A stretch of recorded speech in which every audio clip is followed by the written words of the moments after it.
Man, things sure have been negative lately. So you know what? I want to add some much needed positivity to the world right now. Granted, this is positivity about something that not a lot of people have very much fondness for, but hey, rough with the smooth. Then again, I don't see much point in praising the original quintet of Crash games because it's pretty universally agreed that they're good. It's much more interesting to discuss things that aren't universally praised. Crash Bandicoot as a series struggled to find its footing come the mid-noughts. Over the preceding few years, the world of gaming more and more rejected mascots in favor of guns and violence. As a result, the Crash series gradually dwindled in popularity and relevance, and the sales reflected that. Even games that are looked back on quite fondly today and were seen as groundbreaking within the series like Twinsanity failed to move the needle to a significant degree compared to the games that were popular at the time. Subsequently, the series bottomed out with the absolutely woeful Crash Boom Bang, which moved only 90,000 units. So in 2007, Sierra and the late Radical Entertainment under Vivendi threw a Hail Mary to save the waning franchise in the form of Crash of the Titans, a game that, in attempting to save the series, utterly defied every trope the series had picked up over its 11-year lifespan. For good or for ill. This is what I feel a lot of long-running series should do. Throw away the established rulebook and try and do something, if not completely, at least somewhat unlike what everyone is expecting. Because if you just do the same thing over and over, you're going to get stale. At the very least, shaking up the formula will result in something that's worth talking about rather than just more of the same. The trouble being, though, if you change things up and it's not equally as good or better than what you had before, you're gonna have enough egg on your face to make a 3-cheese omelet. But overall, in spite of some dumb changes that I will get into, I quite like Crash of the Titans, and one thing that I've come to appreciate about the game is just how geniusly subversive it is within the series. Now, Crash of the Titans was received poorly among the fans, and to this day it's seen as the de facto black sheep of the franchise, with the exception of maybe its direct sequel Mind Over Mutant, which to be fair is way worse than Crash of the Titans, or the aforementioned Crash Boom Bang. But I believe that Crash of the Titans is not only a top 5 contender within the series, it's exactly what Crash Bandicoot as a series needed at the time. And to be clear, this is not a nostalgia thing. I played these games for the first time in 2018, fully knowing that I was playing something that most people hated. But with a fresh open mind, it surprised me in a great many ways. First of all, the gameplay is something that's utterly unique for the series in a good way.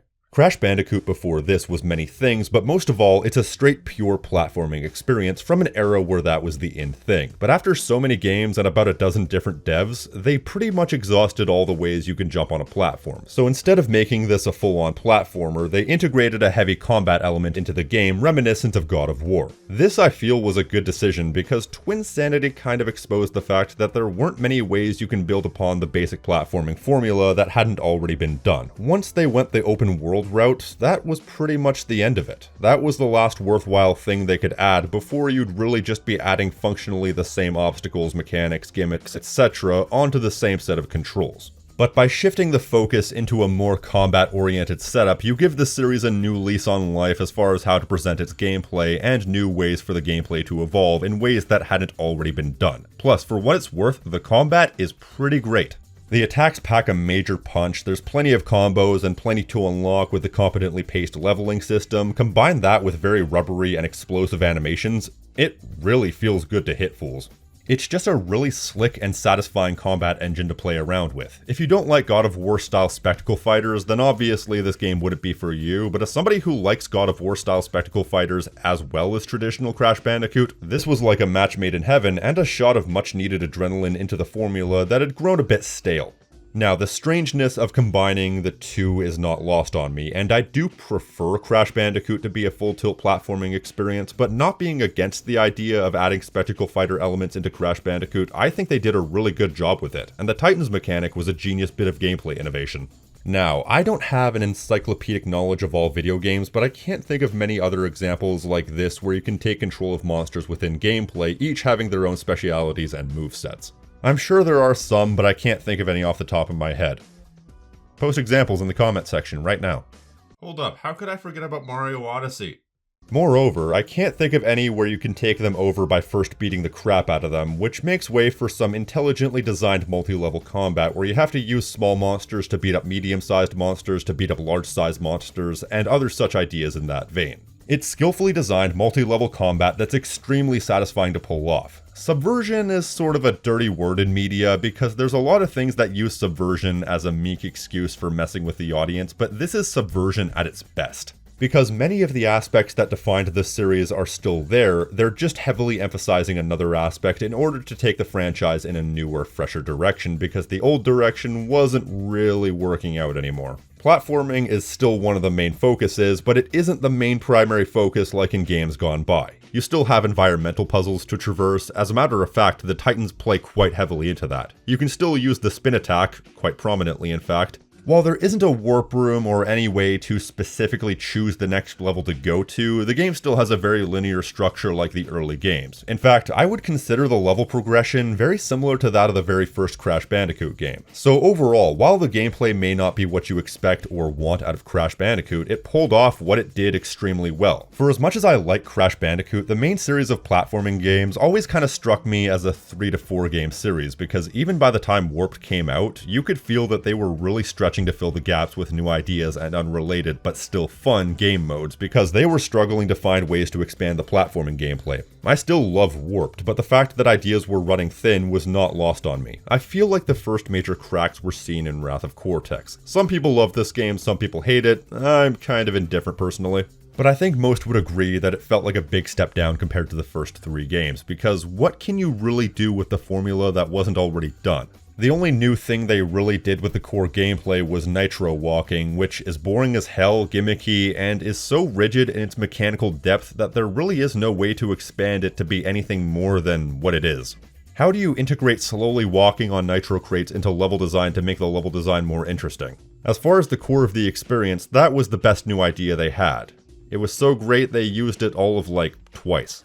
The fact that Twinsanity was such a wild departure was testament to the fact that everything that could have been done with the original formula was pretty much already done. And to be fair, I like Twinsanity. I'm not crazy about it, but I think it had a lot of good ideas and fun execution. Had it not had such a troubled development cycle, it could very well be a top 3 contender. Crash of the Titans was arguably the first mainline game after Twinsanity, and I think it succeeded incredibly well at shaking up the formula. Even better than Twinsanity because it tried to focus so much on things that Crash Bandicoot hadn't really focused on before, leaving them a lot of room for the game to strike out its own identity. As a pure gameplay experience, it's probably the most fun Crash Bandicoot game to play for me outside of the Naughty Dog Quintet, and arguably It's About Time, but I need to play more of that game before I can give a substantiated opinion on it. However, what really elevates Crash of the Titans in my eyes beyond the brilliantly subversive gameplay is the equally, if not more brilliantly subversive story.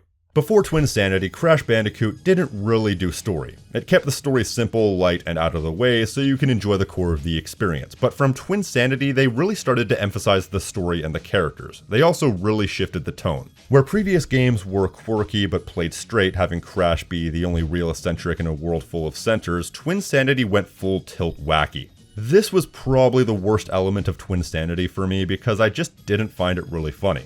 It was very immature in its humor style, and I mean that in the worst way possible. Plus, it made Cortex the butt of pretty much every joke imaginable. Sometimes literally. Now, the fact is, Cortex worked as the series' main villain when the series didn't really have a story focus. Much like many series, they got away with a recurring villain simply because the focus was on the gameplay, and so the villain was more or less there to fill a role rather than be a character in their own right. You couldn't get tired of them because there was nothing to really get tired of. But if you have a more story-centric focus, a recurring villain can become very stale very quickly because it can easily become the same thing over and over. Much in the same way that you need to rotate your crops on the gameplay front, if you're focusing on story, you need to rotate your crops on the story front. Moreover, Twinsanity served to ruin any chance of ever taking Cortex seriously as a villain ever again. We punked him out several times already by Twinsanity, but he was always played very straight and presented with an air of menace, so even while he was being defeated, you could still take him seriously as the villain somewhat. But by making him the butt of the joke in Twinsanity, you eliminate every last ounce of menace he has or ever could have. That's a genie that won't go back into the bottle. Once I physically can't take a villain seriously anymore, then they cease having the ability to be a compelling villain. And that's why Crash of the Titans does something absolutely genius. Not only did they agree that Cortex isn't a character that you can take seriously as the main villain anymore, they made that a core part of the story. They directly acknowledge that Cortex has failed to defeat an orange marsupial for a decade, and so Uka Uka decides it's time to call in the new blood. Instead of having Cortex by his side, in a shocking early game twist that massively shakes up everything, Uka Uka contracts Nina Cortex as his new partner in world domination.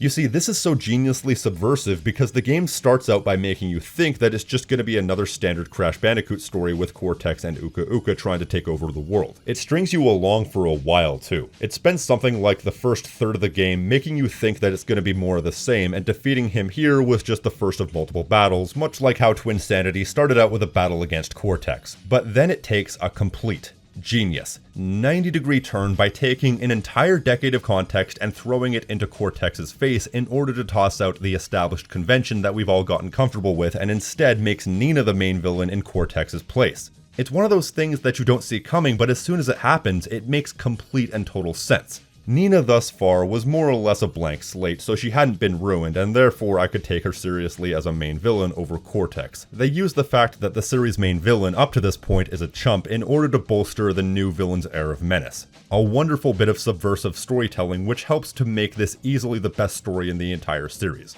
Granted, that's not exactly saying much, but I think this is a story that holds up by any standards, not just by Crash Bandicoot standards, and it wouldn't have been half as effective had we not had the 11 years preceding it where we got used to a specific formula. With that, this is easily the most story-driven game in the series, and the fact that they made it so heavily revolve around Nina was a great idea because Nina carries the game with her snooty, power-tripping personality. The same type of personality that we've all seen from upper management at all our jobs. But there's also the sense that she's very insecure, is in way over her head because she's still a kid, and ultimately just wants to make her uncle, the closest thing she has to a father and has even been teased to be her father, proud of her. She's great, and most of the other characters are at their best as well. Cortex being taken down a peg and being forced to watch Nina succeed where he has failed for so long is fun. Coco actually having something to do for once is fun. It's not exactly complicated, but it takes its relatively simple setup and runs with it, in addition to having very good writing. And in spite of the fact that this game still has a very Twinsanity-esque comedic punch to it, you never stop being able to take her seriously as the villain. She's always shown to be very competent, and speaking of the comedic punch, let me just tell you, while I wasn't impressed by the comedic writing of Twinsanity, Crash of the Titans is hysterical. It is the first time I genuinely laughed out loud at a Crash Bandicoot game. It was this part. We're with the winner, but Dr. Cortex is our friend. You don't have any friends. He always kicked you in the tuchus and other very gentle spots. But I liked it when he did that. It's a knee-slappingly hilarious game. It doesn't always hit, but when it does, it's great. Like I said earlier, before Twinsanity, Crash Bandicoot didn't really try and be an out-and-out comedy series. The games were certainly quirky and did have the odd joke here and there, especially with Crash himself, but once again, these games were played relatively straight. And that worked because when you have a light touch, it doesn't look so bad if you fail. But if they were going to run with the comedy element, this was absolutely a game that succeeded at doing so. Humor is of course subjective, but Crash of the Titans just got me with its balls-to-the-wall stupidity, quick wit, and non-sequiturs. Get out of my robot! This is my body and my right to choose! Of course, not all of the subversive elements in this game are genius. There's the absolutely infamous redesigns, most of all Tiny Tiger, who's unrecognizable. He's now a scrawny tiger in army fatigues, and instead of being an unintelligible brute, is now a Mike Tyson impersonator? You didn't even invite me! That really hurt! What the fuck? That's the worst of it, but I also want to make special mention of Crunch, who straight up looks like someone's furry OC. Although, to be fair, he's still a Mr. T impersonator and also has some funny moments. Ow, my bling! Cover your mouth when you sneeze! My legs! I'm gonna be a quadriplegic! Then there's also the fact that they tried to present this as though it were a reboot, but it was actually a continuation. In doing so, they had some really dubious retcons like how Insanity Island is now Wumpa Island.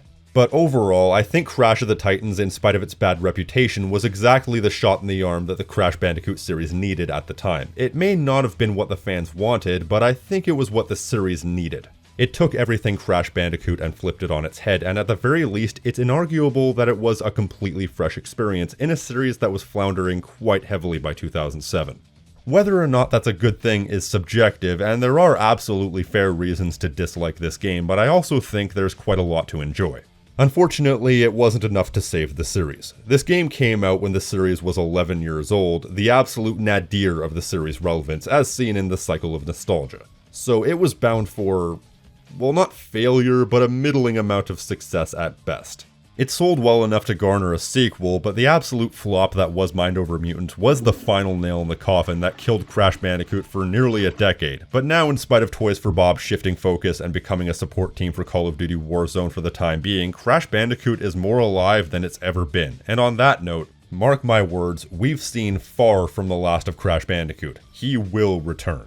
But I think in this new iteration of Crash Bandicoot under Activision, there's a sense that they want to keep this series within the safe realms of what people know Crash Bandicoot for. So we're probably never going to have another Twinsanity-like game again, and we sure as hell are not going to have another Crash of the Titans-like game again. And I think that's disappointing in a way because I don't think there's anything inherently wrong with experimentation, assuming you do it well. But hey, there's also nothing wrong with giving the fans what they want, and Crash 4 was great by all accounts, so ultimately no harm, no foul. Even though I'd like to see something more experimentational, it's just nice to have Crash back after all these years. But either way, Crash of the Titans, not so much the sequel, but Crash of the Titans, I think was geniusly subversive. And the things that make it subversive by and large are also the things that make it great in my opinion. I think we misjudged Crash of the Titans and should be open to giving it a second look.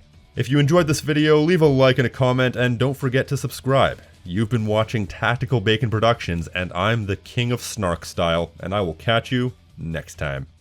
Peace.